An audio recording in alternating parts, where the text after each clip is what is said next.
माणूस आपल्या आयुष्यात अमाप पैसा, प्रसिद्धी, संपत्ती मिळवण्यासाठी कष्ट करत असतो. प्रत्येकाला ह्या गोष्टी आपल्या आयुष्यात हव्या असतात. त्यासाठी काही जण खूप कष्ट करतात, तर काही लोक कमी वेळात श्रीमंत होण्यासाठी कोणत्याही थराला जाण्यासाठी तयार होतात. आपण आज अशीच एक गोष्ट ऐकणार आहोत, ज्यामध्ये माणूस पैसे मिळवण्यासाठी, संपत्ती मिळवण्यासाठी कोणत्या थराला जाऊ शकतो, याची कल्पना तुम्हाला येईल. ही गोष्ट आहे केरळमधील कोझिकोडीमध्ये राहणाऱ्या अशा कुटुंबाची, जिथे थोड्याच वर्षांच्या कालावधीमध्ये एकामागून एक अशा 6 जणांचा मृत्यू झाला होता. पण आश्चर्याची गोष्ट ही होती की त्या 6 जणांपैकी कोणालाही कसलाच आजार नव्हता. सर्वांच्या मृत्यूचं कारण हार्ट अटॅकच सांगण्यात आलं होतं.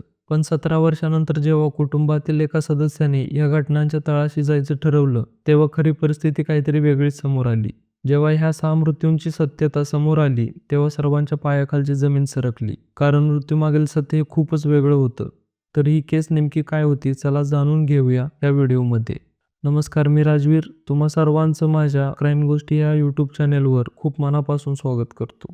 ही गोष्ट आहे केरळमधील कोझिकोडी जिल्ह्यातील पोन्नामट्टम एरियामधील. या एरियामध्ये थॉमस परिवार राहत होतं. टॉम थॉमस हे कुटुंबाचे प्रमुख व्यक्ती होते. सोबत पत्नी अन्नम्मा थॉमस, 2 मुलं रॉय आणि रोजो थॉमस, मुलगी रेंजी थॉमस, पुतण्या साजू, त्याची बायको सिली आणि त्यांची लहान मुलगी अल्फिन, असं हे एकत्र कुटुंब होतं. थॉमस कुटुंब संपत्तीकडून खूप संपन्न होतं. टॉम थॉमस हे एक रिटायर्ड शिक्षक होते. त्यांची पत्नी अन्नम्मा थॉमस ही पण रिटायर्ड शिक्षिका होती. रॉयची त्याच्या काकांच्या घरी एका कार्यक्रमावेळी जॉली अम्मा जोसेफ हिच्याशी भेट झाली. त्यातून त्यांची नंतर ओळख वाढत गेली आणि ते दोघे प्रेमात पडले. ते नंतर 1997 साली एकमेकांसोबत लग्नबंधनात अडकले. जॉली जोसेफ तेव्हा बी.कॉमचे शिक्षण घेत होती. जॉली स्वभावाने खूप चांगली होती. देवधर्म करायला तिला खूप आवडायचं. सर्वांशी हसून बोलायची. तिचा स्वभाव खूप मनमिळावू होता. अशा रीतीने तिने कुटुंबातील सर्वांना आपलंसं करून टाकलं होतं. जेव्हा रॉय आणि जॉलीचं लग्न झालं, तेव्हा रॉय बेरोजगार होता. घर खर्चासाठी तो आपले वडील टॉम थॉमस यांच्याकडून पैसे घ्यायचा. त्यामुळे जॉलीने आपले शिक्षण चालू ठेवायचा निर्णय घेतला, जेणेकरून शिक्षण पूर्ण करून तिला नोकरी करता येईल. थोड्या दिवसांनी जॉलीने घरातल्या सर्वांना तिची नोकरी कालिकटच्या नॅशनल इन्स्टिट्यूट ऑफ टेक्नॉलॉजीमध्ये लागली आहे, असं सांगितलं. रोज ती घरातील कामावरून नोकरीसाठी बाहेर पडत असे. वेळ मिळेल तेव्हा ती चर्चला जायची. वेळ असाच निघून जात होता. 2002 मध्ये एका संध्याकाळी जॉलीची सासू अन्नमा रोजच्या सवयीनुसार बाहेरून फिरून आली व घरी आल्यावर ग्लासमधून पाणी पिऊ लागली. त्यानंतर तिला अचानक अस्वस्थ वाटू लागलं आणि तिची तब्येत अचानक खराब झाली. तिला हॉस्पिटलमध्ये ॲडमिट करण्यात आलं आणि उपचारानंतर लगेच घरी सोडण्यात आलं. पण 2 महिन्यांच्या आतच 22 ऑगस्ट 2002 रोजी तिची तब्येत पुन्हा बिघडली. हॉस्पिटलला नेत असतानाच रस्त्यामध्ये अन्नम्माचा मृत्यू झाला. डॉक्टरांनी मृत्यूचं कारण हार्ट अटॅक सांगितलं. पण मृत्यूचं नेमकं कारण समजून घेण्यासाठी डॉक्टरांनी पोस्टमॉर्टम करण्याचा सल्ला तिच्या कुटुंबियांना दिला. पण कुटुंबातील सर्वांनी त्याला विरोध दर्शवला. त्यांनी तिचा मृत्यू नैसर्गिक मानून अन्नम्मावर अंत्यसंस्कार केले. घरातील महत्त्वाची व्यक्ती गेल्याने सगळे खूप दुःखी झाले. पण थोडा वेळ निघून गेल्यावर घरातील सगळं वातावरण पूर्वीसारखं झालं. असाच वेळ निघून जात होता. अखेर 26 ऑगस्ट 2008चा दिवस उजाडला. 4 दिवसांपूर्वी अन्नम्मा हिची 6वी डेथ अॅनिव्हर्सरी केली गेली होती.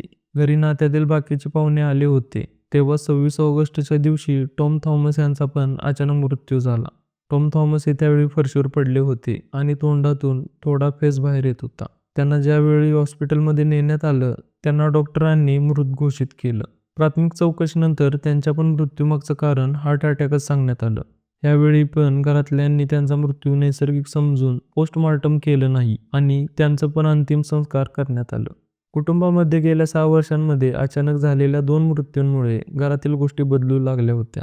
पहिला हे कुटुंब एकत्र होतं, पण त्यांच्यामध्ये आता प्रॉपर्टीची वाटणी करण्यात आली व सगळे वेगवेगळे राहू लागले होते. 3 वर्षांनंतर 9 सप्टेंबर 2011 रोजी जॉलीचा नवरा रॉय थॉमस पण अचानक मरण पावला. रॉयची डेड बॉडी बाथरूममध्ये सापडली होती. त्याच्या तोंडातून ही फेस बाहेर येत होता. यावेळी परिवारामधील एका सदस्याच्या म्हणण्यानुसार रॉयचं पोस्टमॉर्टम करण्यात आलं.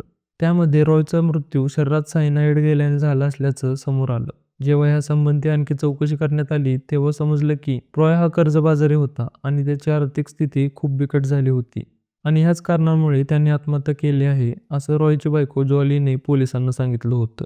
पोलिसांच्या चौकशीत पण हे स्पष्ट झालं होतं की रॉयची आर्थिक परिस्थिती काही चांगली नव्हती. त्यामुळे पोलिसांनी जॉलीच्या बोलण्यावर विश्वास ठेवला. वेळ निघून जात होता. तेव्हा 24 फेब्रुवारी 2014 रोजी घरातील आणखी एक सदस्य मॅथ्यू मंजाडियल ह्याचा पण अचानक त्याच पद्धतीने मृत्यू झाला.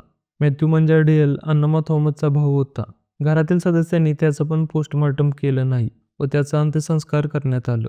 कुटुंबातील सदस्य एकामागून एक असे मृत्युमुखी पडत होते, पण कुणालाही काहीही समजून येत नव्हतं आणि शेजारचे सगळे म्हणू लागले होते की कुटुंबावर कोणाची तरी काळी सावली पडली आहे, नाहीतर कुटुंबाला कोणतरी श्राप दिला आहे.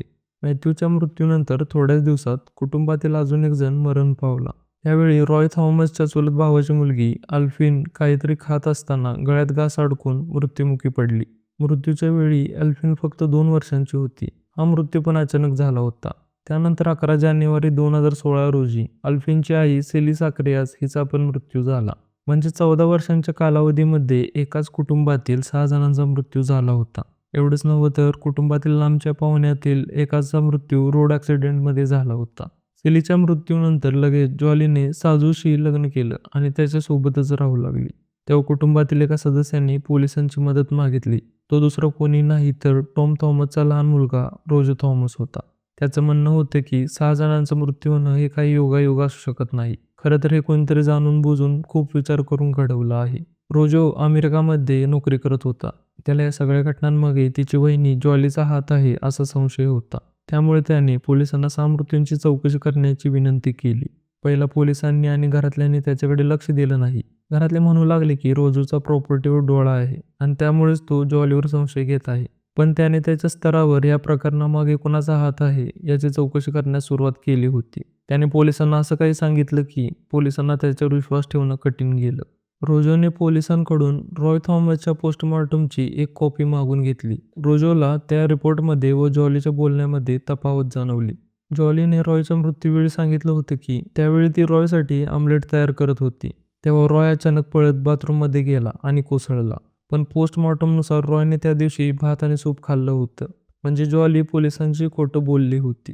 रोजोने पुढे पोलिसांना सांगितलं की जॉलीने घरातल्यांना खोटं सांगितलं होतं की ती NIT कालिकटमध्ये नोकरी करत आहे, कारण त्याने जेव्हा तिथे चौकशी केली तेव्हा ती गोष्ट खोटी होती असं त्याला समजलं. जॉली कॉलेजमध्ये जायची, पण कॅन्टीनमध्ये फक्त चहा प्यायला. जॉलीचं ID कार्ड पण खोटं होतं. एवढंच नाही तर रोजोने पोलिसांना सांगितलं की जेव्हा या 6 जणांचा मृत्यू झाला तेव्हा त्या सर्वांसोबत जॉली तिथे हजर होती. रोजोचं बोलणं गंभीरपणे ऐकून घेऊन पोलिसांनी त्याची तक्रार लिहून घेतली. त्यानंतर सर्वात पहिला थडग्यातून त्या 6 डेड बॉडी बाहेर काढल्या व त्यांचं पोस्टमॉर्टम करण्यात आलं. तेव्हा समजलं की 6 पैकी 5 मृत्यू हे शरीरात सायनाईड गेल्याने झाले होते आणि 2 वर्षांच्या अल्फिनचा गळा आवळून खून करण्यात आला होता. 5 ऑक्टोबर 2019 रोजी जॉलीला पोलिसांद्वारे अटक करण्यात आली. पहिला तर जॉली पोलिसांची दिशाभूल करत होती, पण पोलिसांनी थोड्या सक्तीने चौकशी केल्यानंतर तिने तिचा गुन्हा मान्य केला. त्यानंतर जॉलीने पोलिसांना सगळी गोष्ट सांगितली. जॉलीने सांगितलं की तिने आपल्या सासू अन्नमा थॉमसला मारलं कारण अन्नमा घरातला सगळा हिशोब ठेवायची आणि ही गोष्ट जॉलीला पसंत नव्हती. तिने तिचा सासरा टॉम थॉमसला मारलं कारण जेव्हा तिला आणि रॉयला पैसे हवे होते तेव्हा सासऱ्याने जमिनीचा एक तुकडा विकून ते पैसे जॉली व रॉयला दिले होते आणि त्यांनी जाहीर केलं होतं की इथून पुढे प्रॉपर्टीमधील यांना बाकीचं काहीच मिळणार नाही आणि ही गोष्ट पण जॉलीला पसंत नव्हती. तेव्हा तिने सासऱ्याला पण मारून टाकलं.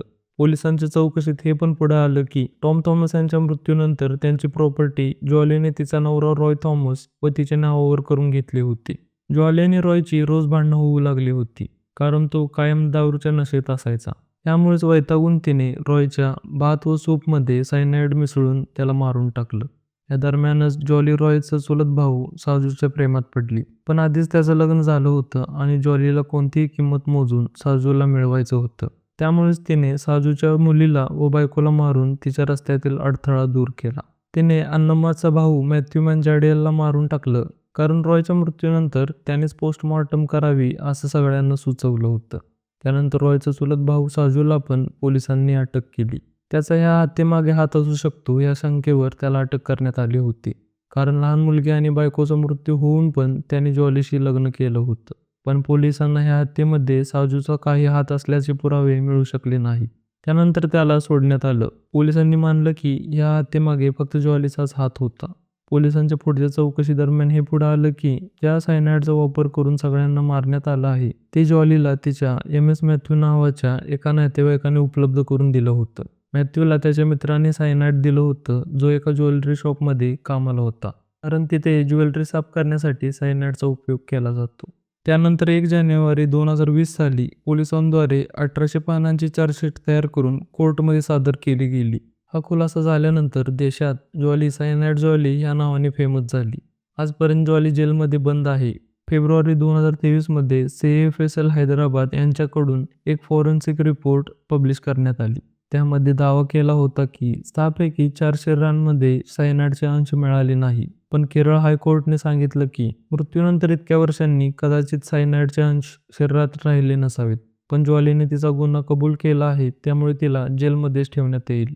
अजून ही केस कोर्टामध्ये चालली आहे, पण लवकरच तिला शिक्षा देण्यात येईल. पण तुमच्या मते ज्वालीच्या गुन्ह्यांसाठी तिला कोणती शिक्षा होणं अपेक्षित आहे, हे तुम्ही कमेंट बॉक्समध्ये सांगू शकता. आणि अशाच क्राईम रिलेटेड व्हिडिओज पाहत राहण्यासाठी आमच्या क्राईम गोष्टी या यूट्यूब चॅनेलला लाईक, शेअर आणि सबस्क्राईब करायला विसरू नका.